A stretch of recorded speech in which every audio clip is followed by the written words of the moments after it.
Welcome to A Life Less Ordinary, hosted by me, Sophie Elwes. In this podcast, I'll be interviewing people who have overcome huge challenges and finding out what tips and tricks they can share for other people who might be facing challenges of their own. This week, I got to interview the phenomenal athlete, David Smith MBE. Two-time world champion, Nike athlete and Paralympic gold medalist, David has competed in multiple sports at the highest level, both as an able-bodied and as a para-athlete. Having had to fight for his life with a rare tumour in his neck, he's had to learn how to walk again 4 times after becoming paralysed following surgery. He is a true master of resilience, and was kind enough to share some really thought-provoking and valuable words of wisdom from what he's learned. We talk about the true values that we think we should strive for. He tells me how he's built such resilience, and about the power of sport to build good human beings. His life philosophy is one I think everyone should hear. This conversation was truly one of the most moving I've ever had, so I'm really glad it was recorded. And I hope you enjoy it. So David, thank you so much for doing this. It's great to have you on the podcast. How are you doing? Thank you, Sophie. No, it's a great honour to be on. And certainly when I went cycling with a mutual friend of ours, Conrad Bertelski, a few weeks ago, and that's how this has all sort of come around. So no, I'm very well, and it's great to be here. Excellent, excellent. I've been sort of hearing about your story and reading up a lot about you, and it's absolutely amazing. And there is so much that I want to talk to you about today. Could you kind of introduce yourself to start with and tell me a little bit about you growing up in the Highlands of Scotland and kind of what life was looking for you like as a child? Yeah, sure. So actually I was on a treadmill a few years ago in London, and somebody actually said to me, what's happened to you? And I sort of figured that I had to get this down to the sort of elevator speech term, because I'm 42 now and I've been in sport for over 20 odd years, and there's a lot happened in my life. And I thought, how do I get it down to sort of 30 seconds? So I just looked at the guy in the treadmill and I said, I've had 4 tumours, spinal stroke. I've been through 6 surgeries, paralysed from the neck down. I've had to learn to walk 4 or 5 times, and I've done some sport along the way. And it's almost like he disappeared off the back of the treadmill in shock, because I thought it was a lot just to drop on somebody. But I guess it kind of almost just sums up my whole life. I was born with a condition called talipes, which is clubfoot. And at the same time, there's a high chance I was also born with a very rare spinal cord tumour that grew at C3 to C6 area in the neck. We're not exactly sure when that started to grow, but there's evidence that points towards it was growing as a child and a baby. There was 3 or 4 occasions I had seizures when I was asleep and sort of turned blue, and I was rushed into hospital with blue lights, unable to breathe. And that kind of correlates with knowing what we know now, because the tumour sat on the nerve root to the lungs, which would have compressed my breathing. I was misdiagnosed with epilepsy. I was put on Tegretol medication most of my childhood life, and that has a toll on yourself. So I always thought I was epileptic. So my mum and dad were always scared to send me over to friends' houses for a sleepover or whatever, because I had this medication. We didn't want to tell people about it. And so actually looks back, it could have easily been the tumour that was starting to grow. And brain tumours and spine tumours are very, very slow growing. Most people have no symptoms and they can grow for 10 years, and you go to get your eyes tested and you're told you had a brain tumour. So this tumour grew very slowly. But for me, growing up in the Highlands was an amazing place. I wouldn't have wanted to growing up anywhere else in the world. Like you, I water skied in the summer and snow skied in the winter. I did karate, I played shinty. Basically, if it was about moving your body, I did it. There's not a whole host of opportunities up there to get onto careers or national teams and stuff, but just actually to grow up in the mountains, we had the mountains at our disposal, and that was an amazing place to grow up and just to fall in love with sport and in nature, and really to fall in love with what we're really here to do, and that's move our bodies and and not get happiness and gratification from external things. We got it from our internal world, and I'm just really lucky that I grew up in a world that had no social media, and it wasn't about sitting on computers and iPads trying to to watch other people's lives. It was actually okay. As soon as we finished school, we were out, whether it's skiing, climbing, just moving our bodies. And I would never trade that for anything. That is certainly, every time I've laid in a hospital bed, paralyzed or fighting for my life, the memories of growing up in the Highlands are very, very fond memories. I love that. I can understand it, that need to move your body. I know for me, particularly through this time in lockdown, on these sunny days, I've been going outside, looking up at the blue sky and just thinking, I know where I need to be. I need to be on that water. Like, that's what makes me really, really the happiest. I can give or take the nice things, the presents or whatever, really, truly, like, that's happiness for me. Yeah, well, I think you feel free. I remember speaking to a guy who rode, and he was in a wheelchair, Tom Ager. And I said, what do you feel when you get on the water? And he's like, for most of my life, the chair's a huge part of me. It's where I get around, I get about. The only time I really escape it is if I'm on the sofa watching TV or sleeping in my bed. But the minute I get on the water, I'm free. And at that time, I could walk, and I didn't quite probably fully grasp the real magnitude of that until I was paralyzed. And then I really understood what he meant. That, like, when you get on the water, you're not. It doesn't matter. You're water skiing. Just like, it's that freedom, the boat, the smell. I remember when you talk about water skiing, I even remember the smell of the petrol from the boat and jumping into the water, and everything about it it's a beautiful thing. And I think the fact that you can still do that is, I totally get it. That's a happy place. That's where you need to be. 100%, 100%. Okay, so kind of growing up, you mentioned that you did some karate. You were on the GB squad for 6 years, so no mean feat. I'm interested to hear about how karate as a sport had an influence on you growing up. Obviously, as we'll talk about, you've done a number of sports at the highest level. How was karate? Was it a big influence on you, and has it been through your life? Hugely. And I think, again, I probably wasn't aware of it at the time. So the karate taught me 2 or 3 things. First of all, it taught me respect. And in karate, you always have a sensei and a senpai. So someone that's older than you is always your sensei, and in the younger grades are senpais. So you always have this respect for somebody who's older, someone who's more in an authoritarian position.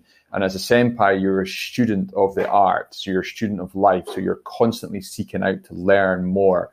And you search for this perfect form that you never can find, but you're always seeking and trying to learn. So it teaches you how to learn. It teaches you respect. It also taught me how to breathe. One of the things in karate is that you have to go into a level of fighting where you need values such as strength as courage. So it teaches you courage and resilience and persistence. And you have to have a control. You can't be aggressive. It's like almost chess, but it's warrior chess. I likened it to. So what it taught me is it taught me how to breathe. So breathing is a very important thing that most humans take for granted, and we don't really know how to breathe. Most of us don't know that we take between 12 and 18 breaths a minute. And most of us don't know that our breathing's connected to our sympathetic and parasympathetic systems, so our fight and flight and rest and restore. So what karate taught me was to be able to get into the zone, but then it also taught me then to be able to rest and recover straight after being in the zone. So there's a great neuroscientist called Robert Sapolsky at Stanford, and he has a book, Why Zebras Don't Get Ulcers.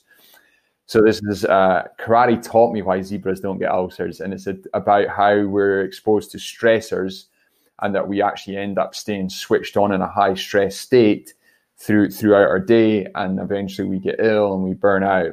Where karate taught me that you can get your body up into a very high stressful state and you can compete and be in a dangerous situation. And then you can, with breathing, you can bring yourself right back down. So every session, at the end of a session in karate, we always brought ourselves back down to a very calm level, so through a meditation. So from the age of 7, I started meditating and breathing and didn't even know about it. It was something we did at the end of every session. And then ultimately, there's 2 things I've done in life. Was one, after winning a gold medal, I emailed one of my karate instructors to say thank you for helping me win a gold medal, and he was completely bewildered by that. But ultimately, what it taught me more than anything else was how to fight. And I speak a lot to my karate instructors. I work with British Karate now. I'm on their performance board. I always say that sport and that art taught me how to fight. the tumour. I visualize my tumour as an opponent, and I'm always, every time I go to surgery or anytime I'm dealing with it, I always treat it like it's a karate fight. And I always prepare for it, strategize in my mind, and I always go to the takami, the karate mat or the surgery with the same mindset, the same sort of focus, the belief that I'm going to live, the belief that I can to fight it, but not to fight it in an aggressive sort of resistance, but to do it in a very calm way and strategy. So karate taught me all this from the age of 8-year-old, when I was tagging at my mum to take me to the local karate club. I had no idea that's actually what it was teaching me, but it probably, in karate, we always spoke about, if you build a very strong foundation of a house, the walls in the house will be very strong, and it's a structural house. In karate, in those days anyway, when it's much more of an art, we were doing basics. We would do maybe a 3-4 hour training session in the evening, and it would just be repetitive basics. So it'd be like tying your shoelaces, untying them, tying your shoelaces, untying them. In those days, we didn't have short concentration spans because we didn't have Twitter and Instagram. So kids could focus for long periods of time, which is probably a lot more challenging now in karate clubs to have them focus. And you would be happy to be a white belt for 3-4 years, rather than being a black belt in 2 years is a lot now. So karate taught me a lot of life lessons, and it gave me, I guess, the character strengths and values that I needed to navigate the injury, the tumors, and life more than anything else. It definitely was probably the foundation that's kept me alive. Wow, that's amazing. That's so interesting. That I don't know a huge amount about karate, but I've always known that it's very good for discipline. My brother, when he was younger, was very naughty, so my mum shipped him off to karate, and I think it helped out a bit. Absolutely, it does, because a lot of people's misconception is that it's teaching you how to fight, but it's actually teaching you self-control. And this is the thing with all the martial arts. They are teaching you how to fight. You learn how to throw a punch, a kick, and you learn how to defend yourself. But ultimately, it teaches you emotional regulation. So you're taught how to manage your emotions and how to control any aggression that you might have. You can start to channel that aggression and control it. So you don't need to go and search for fights or trouble in the street, because you learn how to channel that in the dojo. And I think that's why it's so important to have boxing gyms, karate gyms, judo. It doesn't matter what it is. A lot in the martial arts world, they all argue about who's the best and, what martial art, whether karate should be in the Olympics or not in the Olympics. But the foundational thing of it is, if we see sport as a catalyst for producing better human beings, combat sports are very good at doing that. Yeah. Wow. Love that. Okay. So moving forward from there, kind of whiz through the sports that you've done, each to a really, really high level. I understand that you moved on from karate and you went to athletics as a sprinter, right? I did I did a little bit of ski racing in between that. Okay. So yeah, when I grew up, I was doing lots of, shinty. I won a few Scottish titles in shinty, did the karate, the water skiing, but I also did a little bit of ski racing. So I spent a couple of years doing some ski racing with Sean Langmuir and the guys in New Zealand, and then an Austrian ski club as well. I did a little bit. I wasn't very good. I never, not sub 100 fist points or anything like that. I just enjoyed it, and it was great fun. And I did a couple of races at the British Champs and some fist races, but it was fun. It was enjoyable. And then from a few years in skiing, then that's when I found athletics and fell in love with 400 meter running. I was really fortunate to win the East of Scotland 400 meter title, and I came third in the 200 meters I raced Ian Mackey, who was at that point was one of the fastest white men actually in the world. He was running 10 seconds flat for the 100. He'd been made an Olympic semi-final. So I came third to him at that race, but ultimately with the issues with my feet and the issues with the tumour, it just wasn't really meant to be. And what's really kind of ironic is I actually could have classified for para sport from way back then, and nobody actually told me that. Yeah, that's really, really interesting to me. From there, well, we're sort of fast forwarding a little bit. I'm interested in your kind of transition from going to really, really high level. You were doing athletics, and then you did some bobsleigh. You tell me about sort of discovering that and how that transition was. Yeah, that was, again, it found me. I wasn't very good at it. I think I did one World Cup race, a handful of Europa Cup races, Not very good I by your standards, perhaps. No, I wasn't. The team were pretty short on athletes, so I wasn't amazing at it. It was a very short-lived experience, but it was great, and I met lots of great friends, and they've been friends for life. And it was just an experience, and I think that's one thing in life is that the more experiences we can gain in life, then they create memories, and that's what we have at the end of the day. And I always tell people, when you're lying in an ICU unit and all you've got on is a hospital gown, it doesn't matter what you've done. You're not Sir Chris Hoy with 6 Olympic gold medals. You're just, Chris Hoy is he's pooed himself in bed 3. Can someone go and clean him up?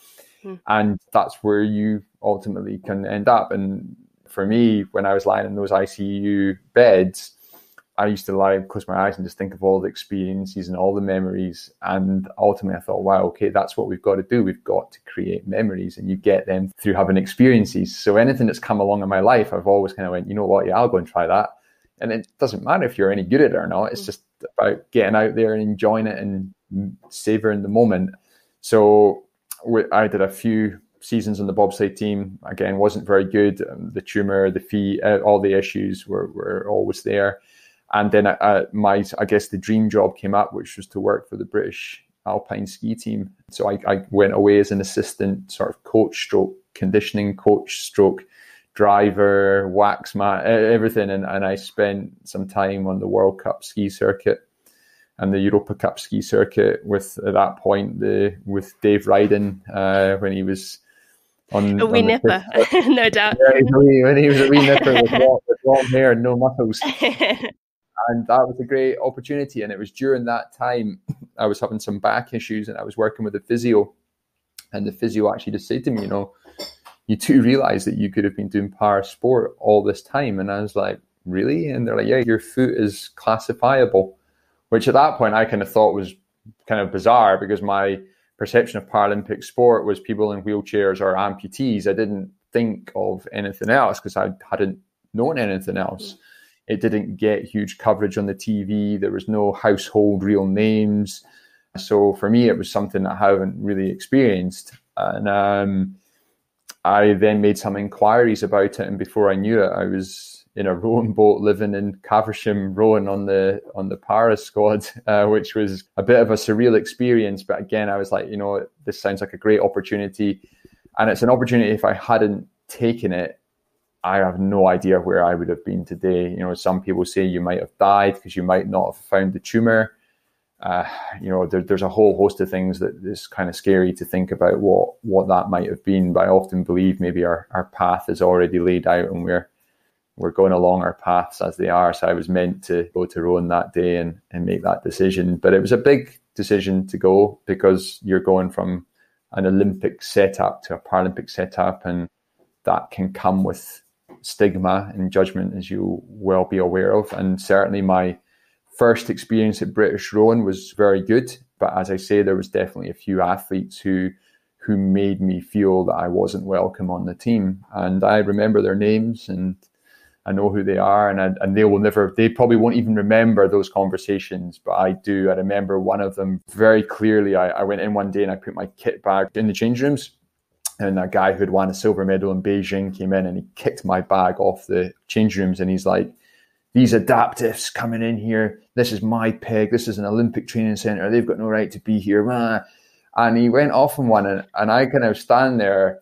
And at that point, I wasn't paralysed. I was a big guy. I was 6'4" and 105 kilos. And I looked at him and I was like, "That's my bag." And he kind of looked at me and he was like, well, we had this sort of moment. And I just was like, and I didn't react very well to those situations, because they were new situations to me. I'd never been used to this stuff. So as you always find out in life, that you know who your true friends are when you're at rock bottom. And for me, it was a really good chance to have a bit of a clear out of people who said some nasty things to me when I made that transition. And also to then realize that the world can be a pretty tough place out there, and that some people like this Olympic rower who did that to me that day, it's not a reflection on me. It was actually an inner reflection on him, and him not being a very happy person. So absolutely. It was a tough lesson, but ultimately it was a very good one, and the sport was very welcoming, and I had an amazing 4 years on the team. Amazing. And you of course, went to London 2012 and got the gold medal there. What was that experience leading up to those games like, and getting that medal? I think it was great because para sport had a real boost in Beijing. So it was now, it captivated the imagination of a lot of people. A lot of people started to see it for what it was. Is it wasn't a bunch of disabled people doing sport. It was actually it was high performance athletes and people competing at the highest level.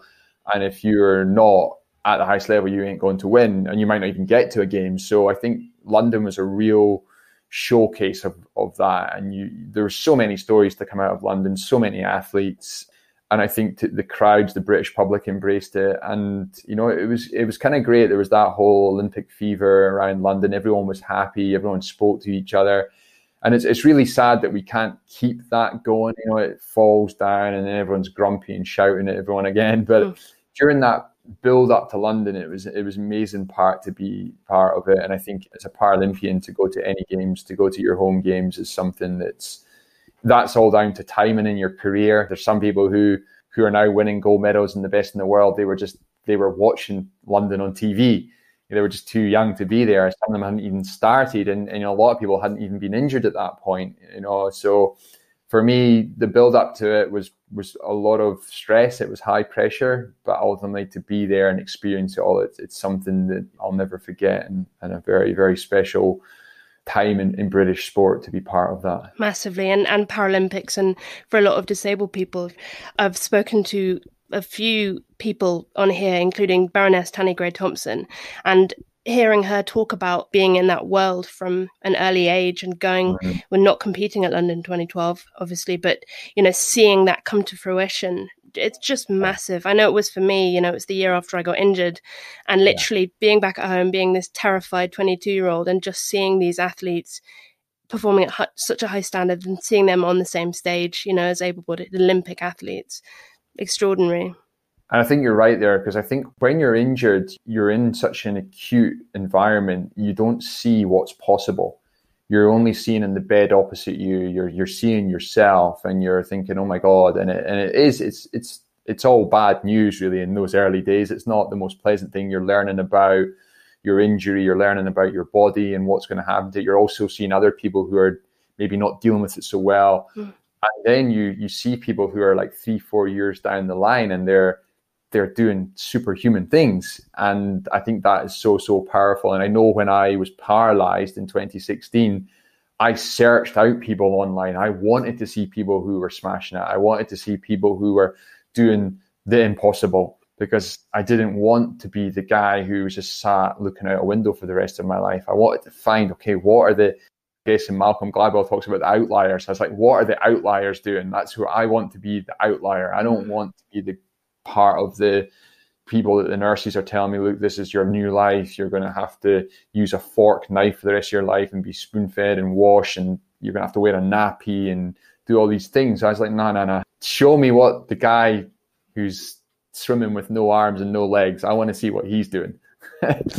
Yeah. And, and I think that's what's great about Paralympic sport. And, I just wish the media would run with that stuff, and I wish the media would put Paralympians on the front page of papers and magazines and the cereal boxes, and to show people really what is possible. And I think this is something that the media really need to get over, this whole phobia of this, what beauty is. And I think actually Versace or Armani or Gucci just used a Down syndrome model for the first time, and she's on the front page, which I think is amazing. And I think we have this misconception of how we all should look and be, and it fuels when the Instagram influencers and this whole fake world. And I always liken it to the Great Deception, where people think, well, this is how it should be, and then everyone's unhappy because they can't attain that. Where actually use real people, and you don't get any more real people than people who are doing para sport. They've been through tremendous challenges in their life, but yet they can bounce back against all the stigma and against all the negativity and go and do incredible things. 100%. And I think a lot of the people that I've been lucky enough to meet over the years, the people particularly with disabilities, have grown this resilience and this resolve and these extraordinary mindsets that able-bodied people, Mr. Joe Bloggs has no idea what that's like. And I think that depth of, I don't know, mindset is something that people need to realize, that that's something that really truthfully, no matter what you look like or whatever your disability might be or whatever, that's something that young people can learn from. And that's something to aspire to be, not to necessarily, have 1 million Instagram followers, but really to have that depth of a mindset. Yeah. And I think that's crazy, where the young people now, if you ask them, what do you want in life? They're like, yeah, I want 1 million Instagram followers. And I'm like, well, what about your values? What about your character strengths? What about gratitude and acts of kindness and persistence and resilience? And they kind of look at you like, what's that? And I'm like, wow. And I think that's something that certainly parasport and people who have been injured, and that's something they can really share with the world. And for me, that's something that I've always strived for. And I think London really created that catalyst for that. And then I think Rio followed on in amazing games. And Tokyo will, if Tokyo goes ahead, will do the same. And para sports at a level now that just even making a team nowadays is a remarkable accomplishment. And I think that's amazing. I know there's guys who cycle on the paracycling team. Okay, they're slightly less injured than probably the more extreme ones, but they're putting out tremendous scores, and some of them are actually cycling on fully able-bodied UCI teams as well as doing the para stuff. And I think that I love that. I think that's great. Yeah, I like it too. Like on the water ski circuit, there's no real sort of para water ski circuit in the UK. There's kind of like our small British team of 4. Yeah. So we compete against the able-bodieds. Obviously it's completely different. Most of us can't walk, but I love that. And it's, it's rough because I'll never be able to do the tricks that some of them can do, but it's still cool to be on that level playing field, For me personally, it was about getting respect from your peers. It wasn't about winning medals or anything. It was about doing that. So the fact that you get on a water ski, you go out, you do the tricks and everything, and you come back in, okay, you're maybe not going to beat the top able-bodied water skiers, but that they know that they're like, hat off to you. That's impressive. And for me, that was always something where that's why I loved cycling and time trialing, because I could go and race against able-bodied guys time trialing. Okay, I'm not going to be able to ride the times you can, but you've not gone through what I've gone through. So just getting on the bike and getting there is enough. And when I was out in Surrey Hills a few weeks ago, someone cycled past and they thought I had an injured leg. And they're like, have you injured your leg? I'm like, no, I'm paralyzed. And he slowed right up and he's like, do you mind if I ride with you for a little bit? I'm really curious, you're paralyzed? I said, yeah, I can't really walk, but I can ride. And he's like, where are you going? I was like, Box Hill. And he's like, you're going to Box Hill? How is that possible? And I started talking him through the setup on the bike and stuff.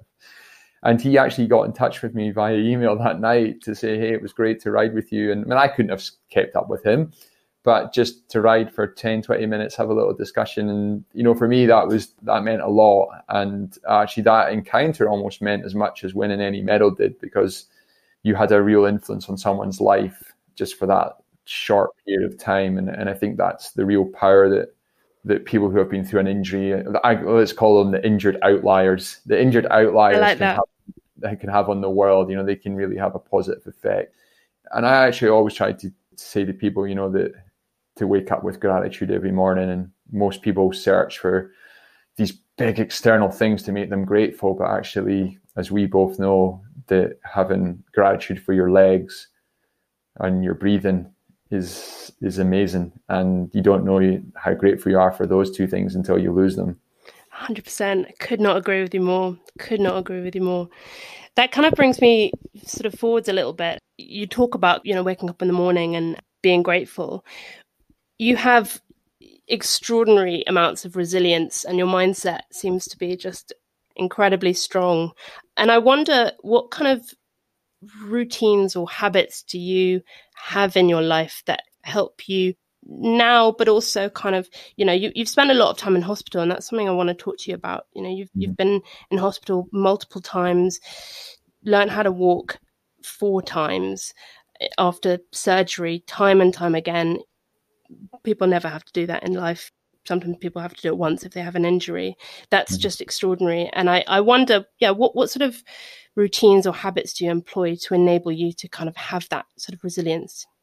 Yeah, I think there's 3 things we can train in life. We can train our bodies, we can train our careers, our jobs, our crafts, and we can train our mind. And I think for me, what I realized very early on is that when I was first gone through the paralysis and learning to walk once, I thought, well, I can't do that again. I could never go through that again. Then you go through it a second time, a third time, a fourth time, and then by the time I know it, I'm lying on my 6th surgery, having to go through it all over again. And I realized then is that, okay, I need to really become a student of my mind, a student of my body. I enrolled in all these courses. I've done positive psychology at Harvard. I've studied the science of happiness at Yale, and I've done all these little short courses online. And I really wanted to learn the positive psychology about how I can cultivate self-awareness, resilience, what it actually means, so then I could apply it. So I knew I had the minerals, shall we call it in Cockney speech, to do it from the karate, but I actually wanted to understand the academia behind it, so then I could explain it to myself and to others. And I think for me was building that self-awareness and building that routine. So there's one thing I do, I try to do religiously every morning when I wake up. As soon as I open my eyes, I tune into my breathing. I do a minute of parasympathetic breathing where I inhale for 4 seconds through my nose and then exhale for 8. So it's a longer exhale, which stimulates your vagal tone, which stimulates your parasympathetic system. After I've done that, I say one thing I'm grateful for, which is usually just very small, my breathing, or to have a right arm or a right leg. And then I set one intention for the day. Not so much a goal, but just an intention that I want to do, but something that's investing in my health. So whether that's to try and make a good meal or a smoothie or learn something new, put my feet on the floor, and I always make sure I smile, because when you smile, you release tons of neurotransmitters, mainly dopamine. And then I got and do my day. And just by doing that little routine, which takes no more than a couple of minutes, I've trained mindfulness, gratitude, I've trained optimism, and I've also released dopamine. And it's amazing that the return on the investment, you don't see it. So it's not like a medal or money in your bank account. But after doing that for 8 to 10 weeks, you really start to feel a difference. And then when you're met with any challenges or any adversity, okay, you can get derailed. You can have a little bit of a wobble and you can sort of lose it, go a bit postal, but you can always pull yourself back. And you can pull yourself back with your values and your philosophy. And for me, it was about, okay, how do you find your purpose in life? And with being injured, that's something that I've really searched high and low for. Okay, what's my philosophy? My philosophy is to live where my feet are. So to live in the present moment. And my purpose is to try and help others live an inspiring, fulfilled life. Okay, so how do I do that? That gives me meaning. And there's a great philosopher known as Nietzsche, who spoke about the man who knows his why can withstand any how. And there was a great psychiatrist called Viktor Frankl who took that on with his book, Man's Search for Meaning. And I think that's a very important thing to know. If you know your why, you can withstand any how. And that's stuff that I've really tried to cultivate into my life, that I can use this to then deal with all of the stuff that's going on. And whether that's, pooing myself on the bike, which happens pretty much 3 times a week, if I go out riding because of the lack of bowel control, or if it's the bladder functions, the stuff that people don't see and people don't want to talk about, that's a really hard part to manage of an injury, because that's a real test of your dignity and your pride. So, I bring in a lot of humor into that, and the dark spinal cord humor always works there. And some people who are not injured really don't understand that, and they're very uncomfortable around that. But ultimately, just I learned to bring gratitude into my life, and that level of self-awareness, and using reframing, to try and reframe situations, and always to try and live. I know this is not the greatest advice if you're trying to build savings and have this career, but I try to live like every day is my last day. And I think that's a powerful way to live if you're not going to procrastinate. It gets you to go out there and really sort of enjoy life and smash life. And I know we have we obviously need to put a roof over our head and we need to live, but if you can try and live with a little bit of a philosophy that this is the last breakfast you might ever eat, you're going to be engaged and enjoy that breakfast, because we don't really own tomorrow. We can only really be in the present moment. And I often believe if we really engage fully in the present moment, then the domino rally effect will probably be a much more optimistic one that comes ahead. And I always try to live like that. And I feel when I'm in that mindset, then for sure I'm living my best life.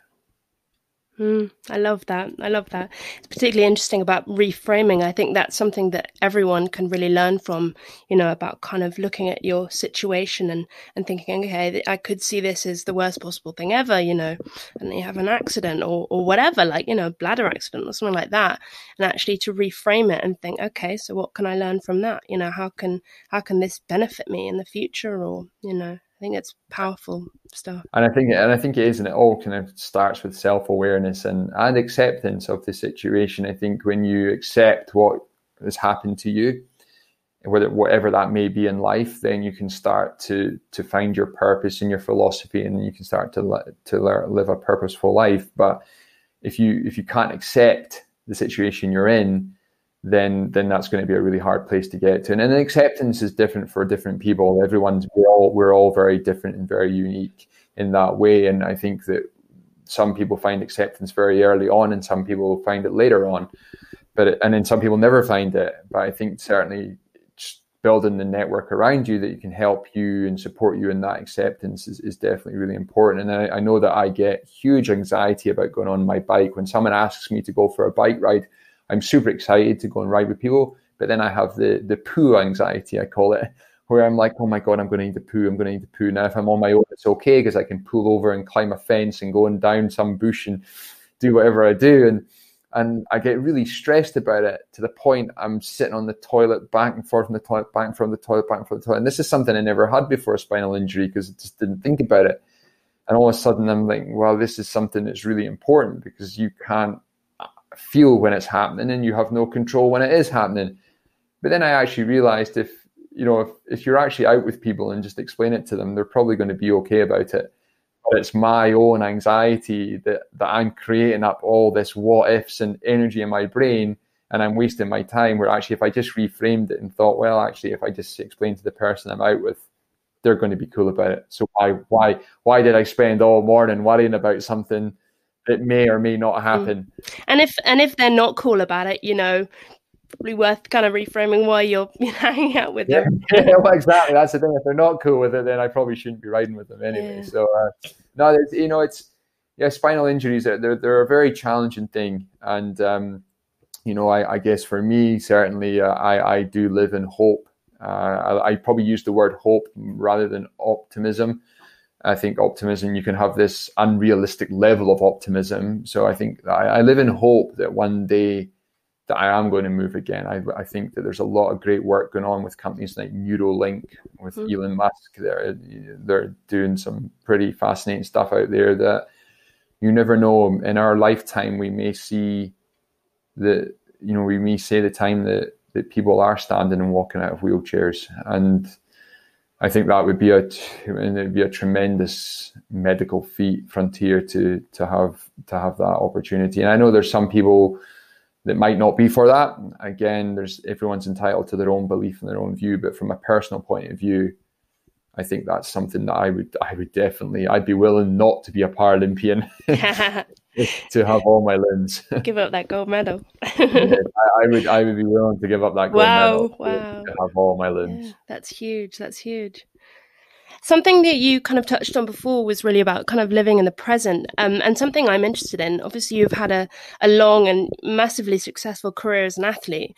And I know from my, in comparison, very limited experience, that so much of being a sports person is about goal setting and always, it's about 4-year cycle and future plans and all about goals. How have you balanced that with being in the present? That's a hard one.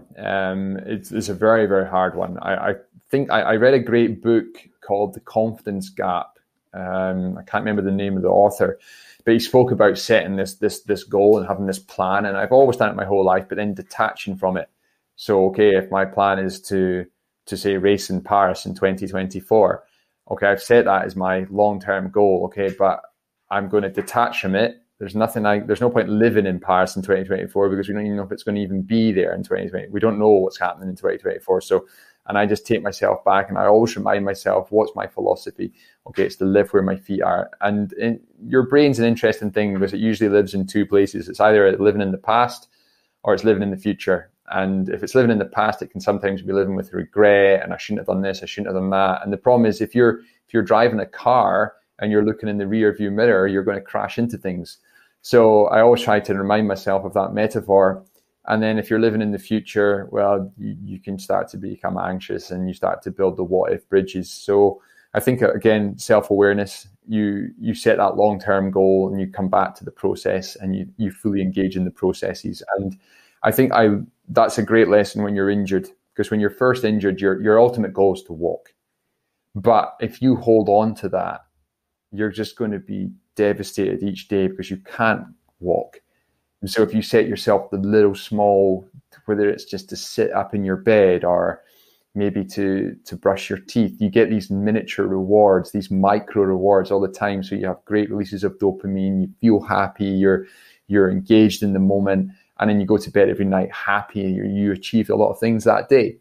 Where if you're purely just holding on to the fact that you want to walk, you're going to go to sleep every night pretty depressed.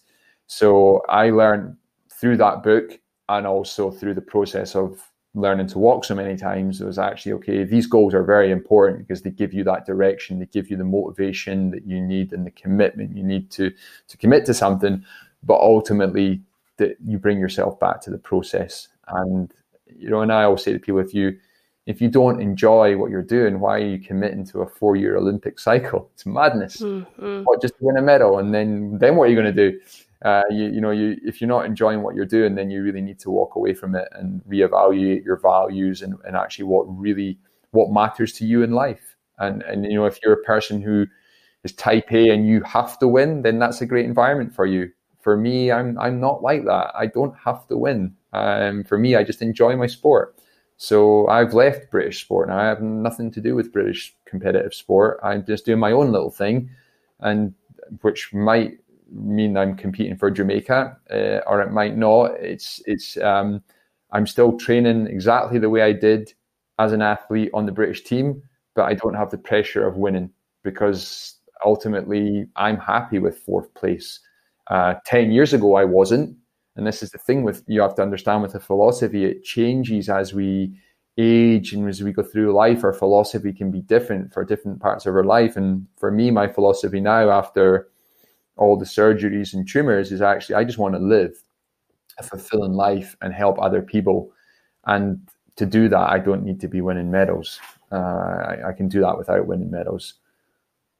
So that's something where I can set those long-term goals, but very much come back and live in the process and be present. And, even if you are in that system of high performance sport, you should be living in the presence. And that's ultimately, to perform at your best as an athlete, you need to be in flow, and you can't get into flow if you're not in the present moment. And you'll know that when you water ski. When you're water skiing, you're in flow. Yeah, 100%. I think I kind of found that out recently. I've struggled a lot, certainly when I was skiing and, trying to kind of tackle ski racing. I was so in my head so much of the time and so competitive. And I just really, really struggled because I could never do what I wanted to do. And, I'd be all right in practice and then get out the start gate. And I'd screw up so much of the time.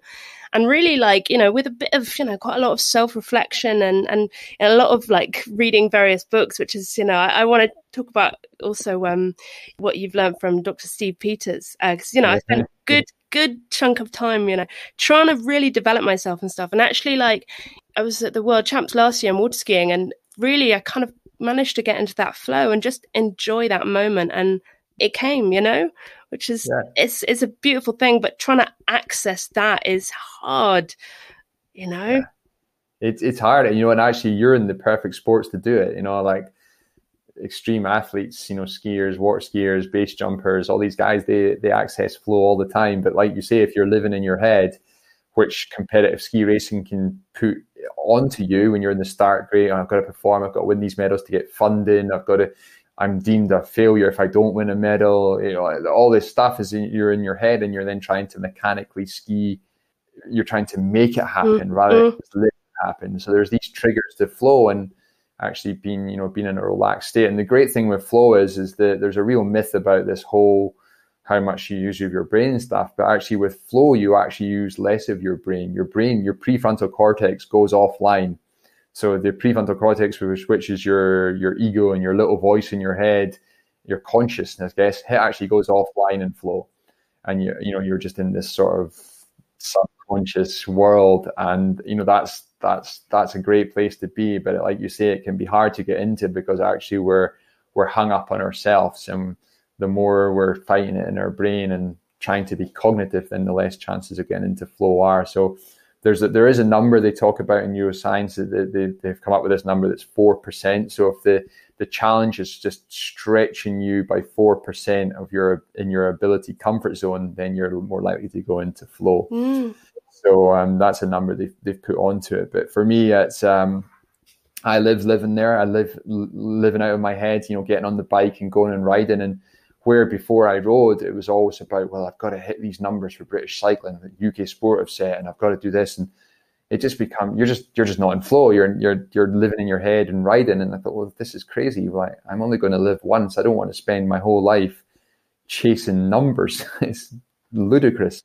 So now I ride because I enjoy riding. And if I go fast, I go fast. If I don't, I don't. It's not, nobody's died. But as I say, that's my philosophy. That's not right for everyone else. And I think, other 10 years ago, that wouldn't have been my philosophy. If I wasn't paralyzed and had multiple tumors and still trying to manage a tumor, that wouldn't be my philosophy. My philosophy would be, I want to be a world champion. Right. I want to. Yeah. So it changes. And I think that's where the self-awareness about doing the inner work and tuning into people like Steve Peters and Michael Carvas and the guys at the Flow Collective and talk about the Human Genome Projects and these things. When you tune into those guys, you can really start to learn about what your philosophy is at what stage in life that you are. And I think that's, Steve Peters has definitely helped me massively in that realm. So Steve Peters wrote a book called The Chimp Paradox, for anyone who won't know that. And it was huge for me. And, I literally recommend it to everyone. It's just amazing. Certainly at my work, I think our kind of manager just basically instructed everyone to read it because it's, That's great. Yeah, definitely. I read somewhere about how, was it prior to a surgery or just after a surgery you spoke to him? It was just prior. It was prior to my last surgery in 2018. I was freaking out. I kind of lost control. And I think everyone should read this book. I think if you're basically living, you should be reading this book. And I was having a coffee with Chris Hoy and he said, have you ever spoke to Steve? And I said, what, I've not. I've read his book and I've never spoke to him. And he said, look, if you don't mind, I'll introduce you. And that night, Steve phoned me for 30 minutes. And this was 3 nights before my surgery, and I had a conversation with him for 30 minutes. And I came off the phone and I was like, wow, okay, I'm ready for surgery. And the next time after surgery, he was in London. He came to the house and seen me, and he just spent an hour with me just chatting. And it was amazing. It really was. It just changed my whole thought process. And he basically said, look, if you need me, I'm on the other side of a phone. And there was a point during radiation. Radiation was a really tough thing to go through every day for almost 7 weeks. It was brutal. And there was a point through radiation, again, I was starting to struggle, and I just picked up the phone and had a conversation with Steve. And before I knew it, I was kind of like, wow, what even happened there? I didn't even realize I'd had this session. And I think that's where people realize that, when you say psychology or psychiatry to people start to freak out. But actually, it's just inner work. It's just you're doing inner work on yourself, and we all need that. And the great thing with how Steve has created the model of the chimp, and again, he says that model is not for everyone. Some people like it, some people don't. But it's when you understand how the brain works in a simple form, then you understand the reason you're doing things. And I think that is amazing. And what it taught me as well was that I could understand the reason people were the way they were. And that helped me not be able to deal with that. But this is stuff we need to be doing every day. This is like, I think with the likes of Steve's book, you can't just read it once and then put it on your shelf and think that that's it, it's going to work. It's stuff, like I said before, you can train your body, your craft, and your mind. We need to be training our mind as much as we're training our bodies and our craft. And I think some people just kind of forget this part and they stick it over here and focus on physical stuff. Definitely. It's such a process, I think, kind of working with your mind. And of course, like, life throws us curveballs all the time. This lockdown situation is an example of that. And things are going to be thrown at us all the time, especially if you're living, in the way that, you do, like, and I think it is definitely a process. We need to keep working on it. We need to keep kind of nurturing it in the same way we do as our bodies. Yeah. Yeah, and I think I guess it's the difference between being proactive and reactive. And I think if it's okay, it's not to say that people plan for the worst, okay, but I think I often think about what's the worst that can happen, and then I have a plan in my head. If it does happen, how will I react to it?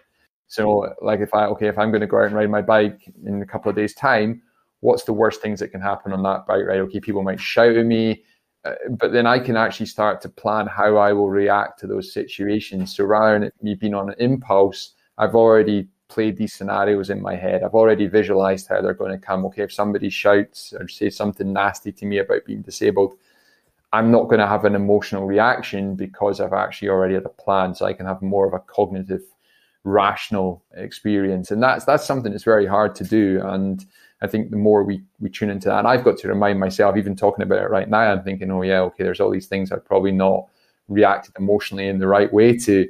The thing is that what Steve says is that limbic brain, that chimp, is 5 times more powerful than your human. So it's always reacting before you actually have control. But the more you're aware of that, then the more you can start to influence how you want to be as a person. And I think that's a great thing. I think we can all ask ourselves that question, who are you at your best? And how often do you want to be that person? And I think that's something I definitely took from some of my sessions, was like, okay, who am I when I'm at my worst, and who am I at my best? Well, I want to live most of my time being the person when I'm at my best. And what does that take? And how aware do I need to be, and what values do I use for that? And I think that's pretty important for keeping that mindset and having that resilience when you have the injury. I think it's even more important, I think, when you're injured, because it's very easy to go out into the world and be met with nasty, horrible people, and that can really start to upset you, and you have this emotional reaction that's not great. And I know that's something that I get, and I think I need to manage and realize that everyone out there is not going to be nice. Mm-hmm. I agree with you. I think similarly to curveballs, when you have a disability, life doesn't always go as you planned. Your day, as much as you plan it out and you think this is going to be a certain way, there are things that you're not going to be able to access, or people are going to say stupid, ignorant things or whatever. And it is hard to manage that. I definitely find that difficult. It's such a great kind of way of thinking about it. Yeah, and I think, I certainly, I've struggled with that probably more than anything else. People, it's interesting because sometimes I don't even know if they're actually thinking that. It's because I've automatically built this voice in my head thinking, well, they're looking at me thinking I'm disabled.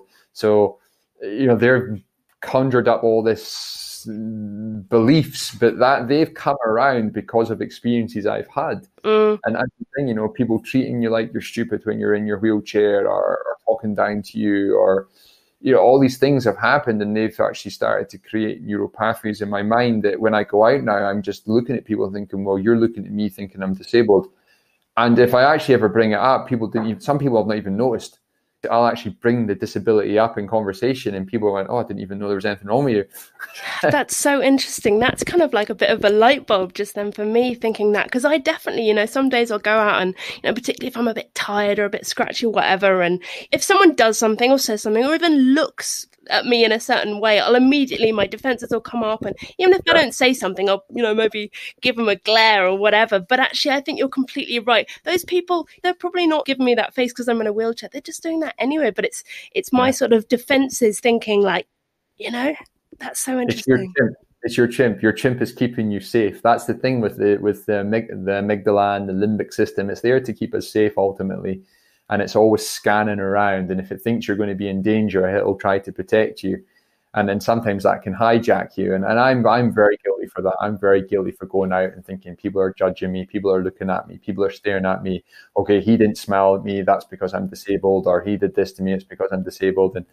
And I think, if I sit and think about it rationally and look for evidence and truths in it, that it's probably not true. And actually most people don't even notice. I met a guy on Saturday, and he hadn't even noticed I was injured, or if he hadn't said anything, but I felt like I had to bring it up to almost justify myself in a crazy way. And then I left him thinking, why did I even say these things? It was like, I don't need that self-affirmation.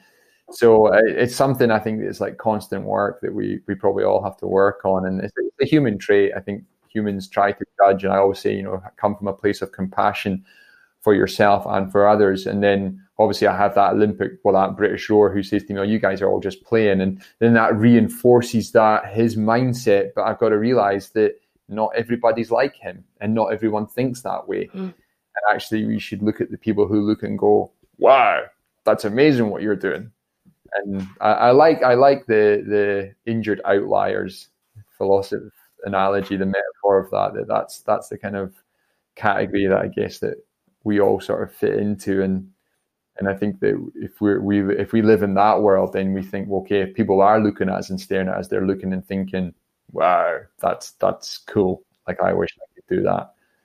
Because I think in the last 10 years, I've probably met more able-bodied people who are actually more disabled than the disabled people I know, because they're disabled in their minds, and that to me is a crime. And I think for sure I'd probably say, and I noticed this when I was on the cancer units, that almost everyone was smiling and happy, and then you went back up onto the street and everyone was unhappy. And I was like, this is crazy. How can the people in the cancer ward be happy getting chemo and immunotherapy and radiotherapy when everyone on the street buying £500 handbags are unhappy? It's like, who's really winning here? So I think, there's a lot of lessons to be taken out of these things. And I think that's why, at school, they should be teaching a lot more positive psychology, teaching the works of Steve Peters and people like this. It's not rocket science, even though it is neuroscience. It's actually pretty simple stuff. Absolutely. But then the big companies don't want you to live like that. They want you to be buying other things to make you happy. And ultimately it takes us all the way back to the start. Growing up in the Highlands, you didn't need anything to make you happy. You were happy with the mountains and with the gifts that nature has given us. They're the greatest gifts. Completely. Once again, I'm sort of sitting here with a massive smile on my face, because so much of you're saying just, it's massive, and it means, I think it's so true. And definitely. You are obviously a sort of huge inspiration to many people. And I mean that not in the way that is a kind of throwaway term that so many people say, oh, you inspire me. But, inspiration for me is people that I have learnt from and have really inspired me to make changes and live my life in a different way, and taught me and things like that. So I know some of us kind of titter at the word inspiration, but I'm wondering who in your life is an influence or an inspiration on you, would you say? I did struggle with that word for a long time. And then one of the courses I was doing, the professor said, to be an inspiration is to bring light into somebody. And when I seen it that way, I seen it completely different, because I thought, wow, actually, okay, who do I bring light into, and actually who brings light into my life? So rather than looking to maybe people, because people often expect you to say, well, Steve Redgrave's an inspiration to me, or Chris Hoy's an inspiration to me. Well, Chris is a really good friend, and I completely, I'm blown away with what he's did, but actually I probably get more inspiration from a guy called Ricardo Tens, who's a Paralympic swimmer and Paralympic cyclist who touched an electrical wire when he was a kid and lost all his limbs bar one limb. And he's a phenomenal athlete, but the way he lives is just remarkable. And I don't really know Ricardo very well, but when I sit and watch him get dressed with no arms and one leg and put on a helmet and tie it and jump on a bike and go and ride it, I just sit there like that. Wow, that's incredible. And then I can feel him bringing this light into my body. So in that essence, it's hard to look for anyone sort of like famous and say, well, he inspires me to do this, or he inspires me to be a better person. I have a lot of mentors, people like Steve Peters, people like who live their life the way they do. I really admire a lot of the great minds of the world, people who have challenged philosophies or science. And to name them. It's really hard. I do love the great philosophers. I guess people who live by their values really inspire me. People who are true to their values, who live that lifestyle. They bring light into me, and you can meet them anywhere. You don't literally. You could be having a conversation on the bus one day and meet somebody who's very inspiring. But certainly, when I was in hospital and trying to search for people, I did look to those outliers who are injured and think, like, how do they live their lives? What do they do? What's their mindsets like? And what are they doing? And I had a great conversation with Ed Jackson, the England rugby player who was paralysed the other day, and our mindsets are very, very similar. And as we were both inspiring each other simultaneously to go and do some crazy things. But I think, you can meet them even when I watched your water skiing video, I had that. I could feel there's like a light, there's something inside me. I was like, oh, look at that. I get it. And I can feel the passion. And I think if I see somebody who's doing something that's full of passion and purpose, and that inspires me. And that's not about winning medals always. It's not about, people automatically think, well, you should look to the guy who's the best in the world and surely that inspires you. Well, maybe not. Maybe he's just got bags of talent and he's had all the right opportunities, but he might not necessarily be a nice person. Mm-hmm. He's an Olympic gold medalist and world champion doesn't mean he's going to be a role model and hero and inspirational person. He was just very good at what he did. But the guy who came last, he might have had his journey to the start line might be way more inspiring. So I try to search out those people. And I think, again, in the world, you go to all these events and it's the same people all the time that are speaking at them. It's the superstars with the 20 world records and medals, and everyone wants to listen to them because they know who they are and stuff. But they're not necessarily the most inspiring people all the time. And it's maybe the person at the back of the room who has a story that blows everyone away. And I think that, unfortunately, the world we live in, we think that the people who are amazing are actually also going to be these amazingly nice people who live by their values, but that's not often true. And actually, some of the times it's really true. Some of the times, and actually, they even surpass what your expectations were of them as a person, which is great. So yeah, it's a little bit of a long-winded answer. No, I love it. I get so much inspiration from so many people. I think as a youngster, I was definitely motivated into sport by growing up with like Alan Baxter and looking at people like that, and and obviously seeing some of the great athletes on TV, the Craig McLean, who's another phenomenal athlete who lived near me. They motivate me to be a great athlete, but for someone to really light me inside, I often look to the Paralympians for that real sort of like, okay, what this person's been dealt a brutal card in life. What are they doing with that? And that to me is an incredible. And again, I say Paralympians loosely. Not, you don't have to have been a Paralympian, but somebody who's out. Let's call them the outliers. I like that. I like that. I think it's I love that you say that. It really comes from the sort of whole inspiration behind me starting up this podcast. Being on the ski race circuit and speaking to all these people from all over the world, all with different stories. And they weren't necessarily all standing up on the podium or sitting on the podium, but each and every one of them had a different story, came from a different place, and had just overcome such huge challenge of all different types. And yeah, so the para world is just madness. Like the stories are like literally, and I remember thinking this. I thought at the time I used medals, I said every medal in a para games has a story behind it that's mind blowing. It's like a Hollywood movie. Every single story is a Hollywood movie, but everyone who's there has a story. And it's not just the medalist, everyone there who has a story. And then the Olympians are the same. We won't be too hard on the Olympians. They have stories in there as well. But if you like, I stuck hashtag spinal cord injuries into Instagram today just out of pure curiosity, and the list of stories of people trying to stand and get that little win. I looked at a guy he had fallen through his roof, a builder, and he's managed to stand for the first time, and I could see the joy in it, but I knew how hard that is. And I thought, wow, I know what you have gone through to be able to stand. And I took my hat off to him. I'll never meet him. He'll never know I even looked at that video. But I just thought, wow, okay, there's like, that's a powerful thing. And there's so many lessons in there about character strengths, values, resistance, courage, persistence, everything. And I think that's the great thing with sport, is actually sport teaches us that. It gives you those values and that respect. And I think that's very much lacking in society today. And I think that, okay, we're so focused on funding these high performance sports, 30 million to cycling, 30 million to rowing and all these, but we should be funding sport across the spectrum, because it's not just about producing Olympic champions. Okay, that's great, and it has a massive effect to the world for that one day, and then everything returns back to normal. But actually, if we go in at the bottom level, like karate, and we change the foundations, and we use sport to do that, we end up with a better society, and we will end up with the Olympic champions. They will always come to fruition. Chris Hoy, he became an Olympic champion on the back of very little support in his initial first Olympic Games in 2000, where he got a silver.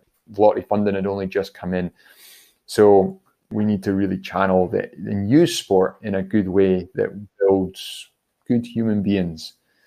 And I think that sport has that potential, and certainly disabled sport. You hear stories of kids that are horrendous. They're not getting to do PE at school because they're disabled. That's ludicrous. That's absolutely crazy. And I think it's like, for all the great stories we hear, I'm sure there's a ton of stories that we never actually get to hear about people who are getting discriminated against because they're disabled. And I think that we've got to shout even louder. And like I often say to people, in the spinal cord injury world, you're only 1 second away from being in that bed. You don't know if you're going to be in that bed in 2 days' time. Nobody has a clue. No one plans to be in the spinal cord hospital. Everyone in that spinal cord hospital woke up one morning like you and had something happen and ended up there. Now, it can be a whole massive amount of things, from spinal strokes, tumours, car accidents, slipping on a pavement, anything. But what it is that you don't know that you might be there one day. So you don't judge, and be patient with people. And actually, and ultimately, if I go out with my walking stick, I see a lot of nice people. And if I'm out on my walking stick, there's a lot of people who hold doors, they'll help me. And they're actually, I see the niceness come through in a lot of people. But I've got to go out with my walking stick to see that niceness. Right, yeah. So it's really interesting that normally people, and that's why I always try to smile, because a smile, if you smile at another human being, it's amazing, that connection it gives you, and it just makes people feel good. And I think if we all just smile a bit more, the world would be a greater place. Definitely. Oh, that's amazing. Okay, so you've been so kind doing this, and you've just given me so many incredible pieces of kind of advice and wisdom and things, and I thank you for that. For this podcast, each episode, I'm asking my guests to share a piece of advice that they would tell other people. And really the premises of this is, for people who might be struggling with, some issue in their life, whatever it might be. What would you say that piece of advice would be? To find meaning and purpose. Because to live is to suffer, ultimately, if you look at it that way. If you can find meaning in the suffering, then you can find purpose, and then you can accept it and be like okay with it. So if you have somebody who's been told they have 6 months left to live with cancer and they're going to die, it's brutal. It's to try and find meaning in those 6 months. Okay, how do I want to live those 6 months? I can't change. I might end up going on to live for 6 years. You never know. They get it wrong. But to find meaning and purpose, I think, is a very powerful thing, that if no matter what we're facing in life, no matter what it is, if we can find meaning in it, and then we can find purpose, then we can live a fulfilled life. And that can be in any situation. Okay, I'm not going to say it's not going to change your situation. It's not going to, you're not going to wake up in remission from cancer, or you're going to walk tomorrow, or your debts are going to be clear. But if you can find meaning and purpose in something, it really helps you to live the best that you can with the cards that you have. So I always say to find meaning and purpose. I love that. Amazing. Okay, so finally, just to kind of finish it off, and I wish we didn't have to, I could keep talking for hours. This has been just incredible. If people want to find out more about you and more about what you're up to and stuff, where can they head? Oh God, right. Well, I don't do Twitter. I am loosely on Instagram. It's just David Smith MBE. I have a website. It's davidsmithathlete.com. But I do write a column every week for the Herald in Scotland. So that's probably the best place. So if they just stick my name into the Google, then they'll find out things there. But I write every week for the Herald newspaper, and I'm kind of more there than any other sort of platform. Yeah, head that way. A brilliant column it is too. Really good read. Yeah, thank you so much. I can't tell you how much I appreciate it.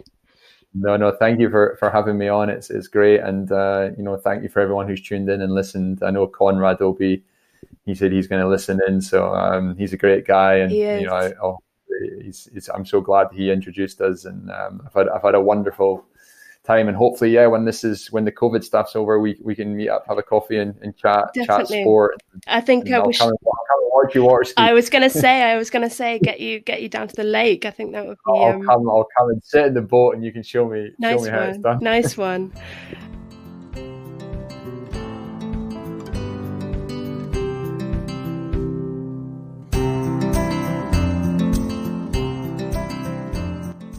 Thanks for listening today. If you like what you heard, please be sure to share it with anyone you think would like it, and rate, review and subscribe, because this helps it get in front of more people who might enjoy and even benefit from it. This episode will be the last of this series, but plans are underway for series 2 and some more phenomenal guests, so make sure you watch this space. Thanks for tuning in.